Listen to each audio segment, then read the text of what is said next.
এজন্য ফরজ নামাজের পরে এই তাসবিহগুলো পড়বেন। আব্দুল্লাহ ইবনে আমর ইবনে আস তিনি বর্ণনা করেন, আমি বিশ্বনবীকে আঙ্গুলের গিরা দিয়ে এই তাসবিহগুলো পড়তে দেখেছি।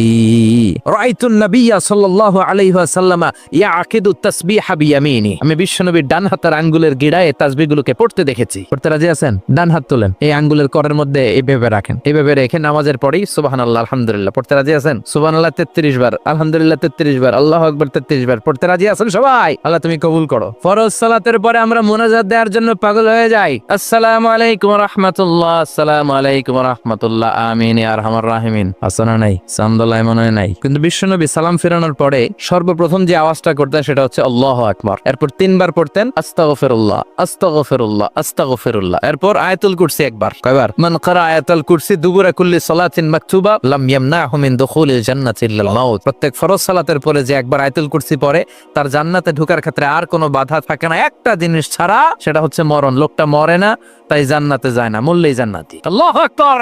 এরপরে 33 বার সুবহানাল্লাহ, 33 বার আলহামদুলিল্লাহ, 33 বার আল্লাহু আকবার। সবশেষে মিলাবেন লা ইলাহা ইল্লাল্লাহ ওয়াহদাহু লা শারীকা লা লাহুল মুলকু ওয়া লাহুল হামদু ওয়া হুয়া আলা কুল্লি শাইইন কাদির।